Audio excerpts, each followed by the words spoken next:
Bom dia, boa tarde, meus grandes sétimo ano. Marcílio Rangel, tudo bem com vocês? Espero que sim. Nossa aula de hoje é sobre fontes de energia, recursos estratégicos.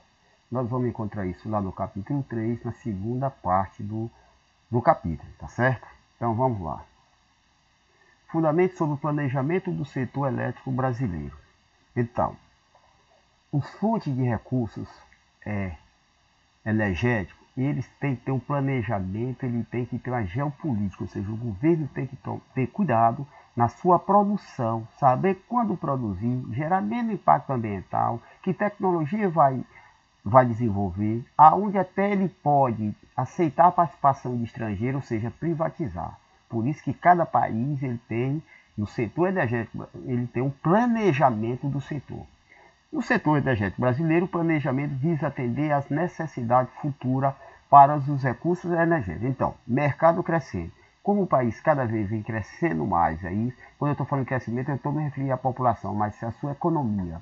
Então, nós temos o agronegócio, nós temos a agricultura, nós temos a pecuária, nós desenvolvemos a indústria. Então, nós necessitamos de grande quantidade de energia. Aonde é que esse país está crescendo? Aí é onde eu vou investir.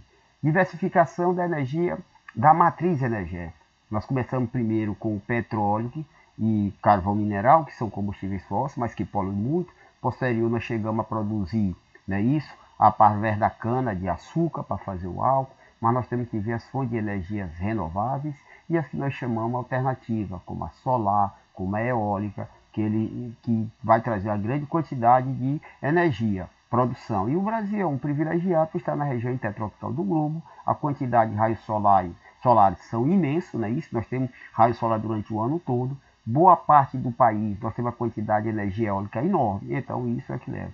Confiabilidade, esse é um fator determinante. Às vezes nem consegue. Lembra do que está ocorrendo no Amapá, Passaram 10 dias sem energia, começou a restaurar, voltou para quando foi hoje, agora dia 18, que foi que ocorreu? Já teve outro apagão. Então você tem que ter confiabilidade, você tem que saber ter investimento adequado. Então esses investimentos têm que ser adequados para suprir a necessidade. E sempre visando a menor impacto socioambiental. Lembra, não é só o meio ambiente, sócio, é a população que está inserida naquele meio. Quando eu vou fazer uma hidrelétrica, e aí eu vou ter que ter uma obra faraônica, eu tenho que pensar como viver aquele pessoal, a quantidade de pessoas que vai chegar. Você vai fazer uma usina hidrelétrica, às vezes você leva 5.000 pessoas. Você vai ter que tirar a ribeirinha, problema da fauna, da flora. Então, por isso que tem que ter um planejamento. E aí vem aqui a distribuição de produção de energia no país. Vamos pelo maior, em primeiro lugar. Nós temos aqui a hidráulica. 68% da energia produzida no Brasil é hidráulica. É o maior país que consome, proporcional aos 100% é o Brasil. Está junto com o Canadá com o maior potencial hidráulico do mundo, que é hidrelétrica. Eu faço a hidrelétrica nos rios, tá certo? 68%. Quem é que vem depois? Depois nós temos aqui, a biomassa.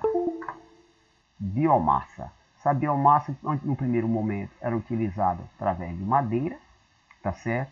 Mas depois nós estamos fazendo o quê? Quando você planta a cana para fazer o álcool, então aquele bagaço, ele está sendo transformado em produzir o quê? Energia. Eu estou fazendo também combustíveis, essa produção energética de quê? De soja, eu posso fazer de milho, eu já começaram a fazer de mamona, tá certo? Agora, o que nos deixa mais tranquilo é quando nós pegamos a eólica e a solar. Ela já tem 5,4%. Ela ainda é pouco, é incipiente. Tem vários países de áreas temperadas que produzem muito mais do que o Brasil, mas o Brasil tem um dos maiores potenciais do mundo, se não me engano, paralelo ali com a China, em produção solar e eólica. Aí nós ainda temos o carvão mineral, que é lá da primeira revolução industrial,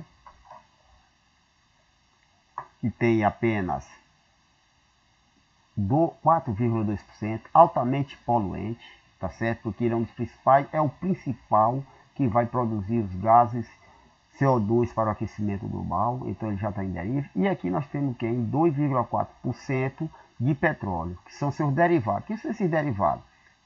É a gasolina, é o óleo diesel, tá certo? Tudo isso que nós produzimos a partir do petróleo. Temos o nuclear, que é a fisão do núcleo, não é isso? Que ele em si não traz dano a encontrar na natureza. mas o seu resíduo que sobra dessa produção é altamente perigoso. E aí nós não temos como armazenar e não sabemos o que nós vamos fazer com ele. Então por isso que ele é muito perigoso. Mas o Brasil tem Angra 1, 2 e 3. São 3 usinas dessas aí que estão sendo produzidas lá em Angra dos Reis, está no Rio de Janeiro. E o gás natural, que ele é associado ao petróleo na sua retirada, que ele também é um combustível fóssil. Apesar de ser fóssil, ele é menos danoso que os derivados do petróleo e de que o carvão. Aí via como é que se produz a energia hidrelétrica. Hidrelétrica eu preciso fazer o quê? Eu preciso pegar um rio, fazer uma represa bem grande. Por quê? Porque eu preciso de um lago gigantesco. Normalmente esses lagos eles podem chegar a 200 quilômetros quadrados, que é para ter essa água. Não é que a água vai se transformar em energia, ela é uma força motriz, ela vai girar as turbinas que em alta velocidade produz energia. Então aqui é onde está toda a infraestrutura, tá certo? Aonde a água vai passar aqui por baixo. Olha que aqui ele sempre procura local de planalto, porque a água tem que ter força. Na planície ela traz um dano maior. Então no planalto ela vai, né, descendo mais rápido e aí gira as turbinas. Isso aqui é faraônico o negócio desse aqui. Aí a água passa por aqui e gera as turbinas daquela canalizada e vai para uma estação. E isso daqui é a vazão do rio, porque o rio corria pelo aqui, ó. Aí eu fechei através disso aqui. Isso aqui chega a ter 50 metros, 100 metros, dependendo dela, até 300 metros de extensão. Esse paredão pode chegar no rio até 30, 50, 100 metros, dependendo do tamanho dela. Você pega do Piauí aqui, ela é imensa, mas ela tem 3 turbinas. Tu vai para Itaipu, que já foi a maior do mundo, que é a binacional do Brasil, feito no Paraná, ela tem 18 turbinas. Só que esse lago, ó, que vai estar aqui, ele é gigantesco, como eu falei para você, ele pode ter extensão de 200 quilômetros. Aí aqui é quando essa água enche demais, para não ter perigo disso aqui estourar, aí ele abre essas comportas, ó. Aqui tudo é uma comporta. Conforme está um período de seca, ele vai abrindo um pouco e vai descendo água. Para quê? Para poder alimentar o rio. Quando ele anda de fazer isso, ele vê aqui a quantidade de metros cúbicos de água que desce, para eles calcular e ir soltando, certo? Agora, quais são os impactos ambientais que ela traz? Ela é uma energia renovável, é uma grande vantagem, porque ela é renovável, ela vem da natureza, ela não contribui para o aquecimento global. Mas ao que? Aumento do risco de erosão e de assoreamento dos rios e canais, causado pelo quê? Da qualidade da água e da biodiversidade. Então, quando eu faço isso aqui, o volume de água vai estar maior e lá vai se expandindo, vai ter erosão. Eu vou mexer na biodiversidade. Por quê? Porque aqui tinha muita vegetação que foi coberta pela água. Então tinha tipo de planta ali que ninguém nem tinha catalogado, acabou. A flora vai sumir e a fauna do mesmo jeito. Poluição por defensivo e resíduo urbano, industriais ou de extração muito bem como óleo, combustível, tudo gerado por isso. Forte mudança no cenário devido à drenagem do canal, eu modifico o ciclo natural da água. Desflorestamento, introdução de novas doenças na região, porque lembra que eu te falei, quando você faz uma coisa aqui, você precisa de uma mão de obra altamente qualificada. Então se tinha uma cidadezinha perto disso daqui, vai dar um problema. No Piauí, a cidade foi inundada por água. Antes de construir Boa Esperança, no período fizeram outra cidade afastada. Então ela traz alguns danos que são grandes. Sem falar na vida aquática, no caso do peixe. Porque o peixe no período da Piracema, ele sobe, ó, ele sai daqui da para baixo e vai para a nascente. Quando ele chega aqui, ele encontra um paredão, ele não consegue atravessar. Então aqui fica um determinado tipo de peixe, lá em cima fica um determinado outra espécie de peixe. Hoje eles já estão amenizando, estão fazendo uns degraus onde a água passa para o peixe ir podendo passar, mas traz danos ainda. Mas é menos que os combustíveis fósseis.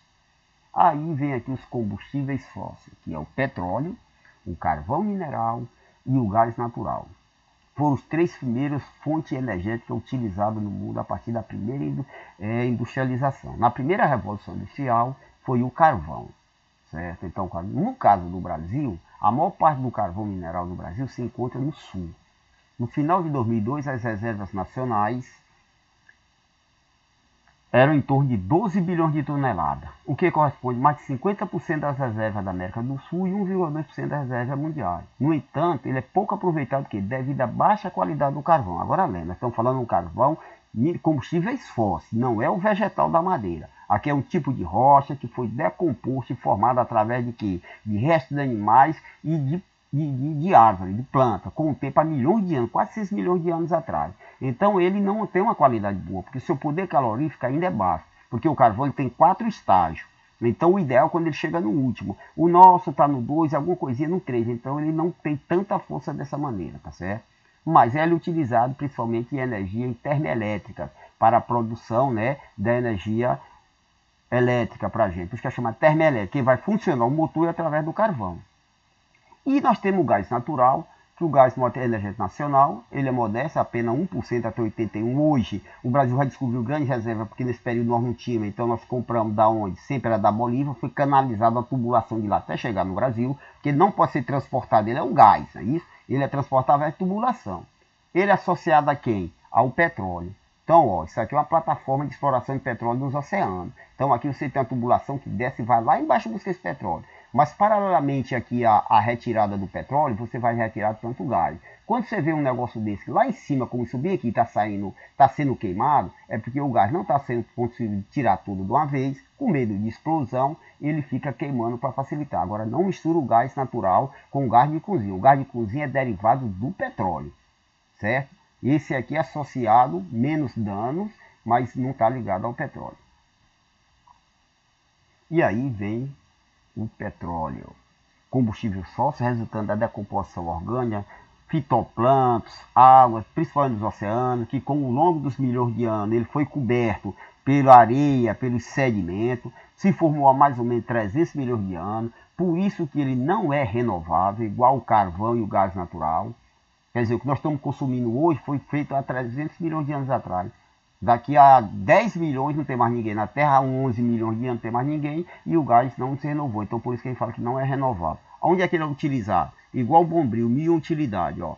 Energia elétrica, a gasolina, o diesel, plástico, borracha sintética, cera, tinta, óleo, nafta que vai fazer forro desse de PVC, parafina, querosene, diesel e o asfalto.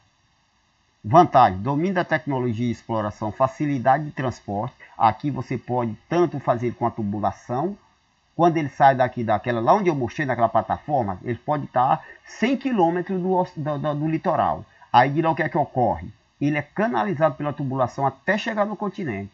Mas quando ele vai para a refinaria, o que é? Ele chega cru e aí ele é refinado e ele faz tudo isso aqui. Aí ele pode ser transportado, qualquer um deles, através de caminhões tanque. Desvantagem: recurso esgotável, não renovável, libera dióxido de carbono com sua queima, incrementando o efeito estufa, tá? E olha aqui, uma das maiores reservas que o Brasil tem, que é o pré-sal. Então, ele está aqui distante do oceano, em média 100 km. Então, aqui é uma parte do fundo do oceano que eles descobriram, tá certo? Fica perto de Santos, São Paulo, ó, tá aqui mostrando Rio de Janeiro, pega parte do litoral de São Paulo e aqui do Espírito Santo. A maior produção é essa bem aqui, que é de Libra, e aqui outro que é o Lula, que é o nome lá da estação, e que daqui é canalizado. Então eu tiro ele aqui, daqui eu levo ele cru até a refinaria 100 km através de uma tubulação pelo fundo do oceano, aí ele vai para a refinaria e vai fazer. Isso aqui é um avanço tecnológico, então aqui, ó, domínio da tecnologia. Vocês têm uma ideia, o Brasil foi o primeiro país do mundo que conseguiu explorar o petróleo abaixo de 1000 metros de profundidade. Hoje nós já estamos chegando a 7.000 metros. Tem tecnologia de fora? Tem, mas o Brasil tem grande tecnologia aqui. E ninguém no mundo produz petróleo abaixo de 3.000 metros que não tem a parceria com a Petrobras, que é brasileira. Lógico que no mundo a maior produção está no continente. O Brasil não tem tanto no continente. Então as grandes reservas brasileiras estão nos oceanos. Olha aqui como é o pré-sal. Primeiro, ó, isso aqui é a parte superficial do oceano. Vai essa parte azul. Lembra que quando a gente vai para azul sempre é água. Ó. 2.000 metros de profundidade. Depois eu tenho 3.000 metros de rocha. Lembra lá também que a gente falou. Então falando de cartografia, o azul representa quem? A água. O marrom, as rochas. Depois desse aí eu tenho uma camada de sal, por isso chamado pré-sal, de 5.000 metros, ou seja, 5 quilômetros. Certo? Aí o pé, né, depois de 5.000 quilômetros, eu entro um pouco de rocha, aí eu vou descobrir ó, o petróleo, onde é que ele está, aquele ali, que ele está aqui. Então olha aqui a coisa que eu falei para vocês, a estação está lá no oceano, não é isso? Que vai sair. Olha a profundidade que ele desce, ó, para poder pegar. 7.000 metros de profundidade. Então o processo precisa ter domínio de tecnologia para poder fazer isso. Aí daqui eu chego nessa plataforma, daqui ele é canalizado, ó, e vai levado até onde? Até o continente para ser refinado. E aí vem as fontes de energia alternativa, algumas fontes que vai favorecer a utilização dela. No caso aqui nós temos, a gente chama de primária, porque o homem não modifica, ele só utiliza. Então, nós pegamos os raios solares, colocamos essa placa, armazena, você tem uma grande produção de energia, não é isso? Eu pego essa torre gigantesca, que é a eólica. O vento vem, faz ela rodar, canaliza por essa parte aqui, ó. Essa tubulação aqui é enorme. Pra vocês terem ideia, uma pá dessa daqui, cada pá dessa daqui chega a 30, 50 metros de comprimento. A altura dela está acima de 50 metros, que é onde os ventos estão mais fortes. Essas 50 metros de altura, tem dela que chega até mais disso. E eu tenho a vegetação que é queimada de forma elétrica. Qual a desvantagem dessa fonte de energia? Custo elevado de investimento em infraestrutura apropriada. Só que hoje ela já está se modernizando e ela está aumentando essa produção. Para ter um exemplo, o Piauí começou a implantar, mas não produzia nada aqui. Tinha que vir do Ceará, tinha que vir do Rio Grande do Norte. O Rio Grande do Norte é o maior produtor, o Ceará é o segundo. E essa tecnologia vinha de outros países.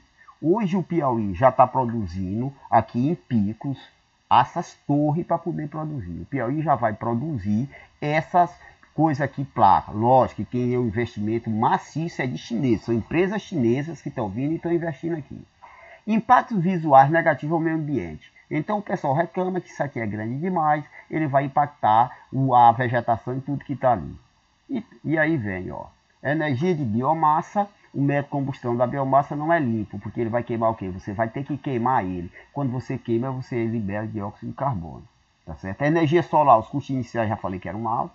A da onda ainda está pouco, porque é difícil. Você tem o litoral, mas ainda precisa mais de tecnologia, que ela é instável, porque tem hora que a onda vem, outra hora ela recua, tá certo? Mas os preços já diminuíram, já está bem mais acessível, e a saída do mundo é essas alternativas que são fontes renováveis que nunca vai se esgotar. Você sempre vai ter vento, você sempre vai ter o sol. Então essas duas é a saída para você poder fazer.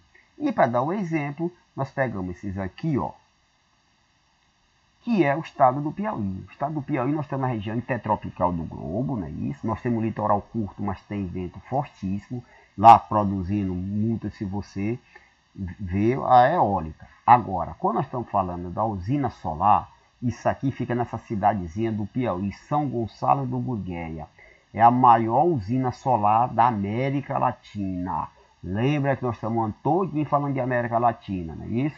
Que é do México até chegar à Argentina. Todos esses países, nenhum tem a capacidade de produzir a quantidade de energia que o Piauí está produzindo, gerando a quantidade de emprego enormemente. Esse parque aqui, ele tem 1 milhão de placas. Aqui, ó, tá vendo uma placazinha que é uma, que é outra e tal? São 1 milhão de placas colocadas. A cidadezinha era minúscula, de outra para outra houve uma transformação gigantesca em decorrência de quê? Necessidade de mão de obra qualificada. O pessoal de lá não tinha, foi que essa empresa fez. Botou o curso técnico, você ser eletricista, montador de placa, carteira assinada. Está sendo uma revolução no Piauí, nesse aspecto. E nós vamos se tornar, hoje, com essa produção aqui, nós nos tornamos o maior produtor de energia, tá certo? Solar da América Latina. Quando nós falamos da energia eólica, o Piauí hoje é o terceiro estado do Brasil. Acabei de falar anteriormente. Primeiro é o Rio Grande do Norte, segundo é o Ceará. Mas nós caminhamos para superar esses dois estados num prazo, pelo previsto, porque já tem previsão de novas usinas vir funcionar daqui a 3, 4 anos. E pela quantidade que está proposto aí, para no máximo uma década, nós vamos ser o maior produtor de energia eólica da América do Sul. Então você tem lá na Pedra do Sal, no litoral, ó, que é uma vantagem com os ventos. Agora, lá não produz tanto, porque o vento tem um período perto do oceano. Ele vai de julho até dezembro, ele é mais intenso. Mas aí quando ele chega a fevereiro, aí maio, que tem o período que ele diminui. E também o grande negócio está na parte do semiárido. Porque o vento de Picos, aquela região para ali, ela é intensa e distribuída, regular durante o ano todinho. Então ela está revolucionando, porque o semiárido, pouca chuva, mal distribuída. Chegou algumas empresas brasileiras, a maioria também chinesa, capital chinês, certo? Aí o que é que eles estão fazendo? Ele chega numa determinada propriedade que não produzia quase nada, porque chovia pouco, não tinha nada.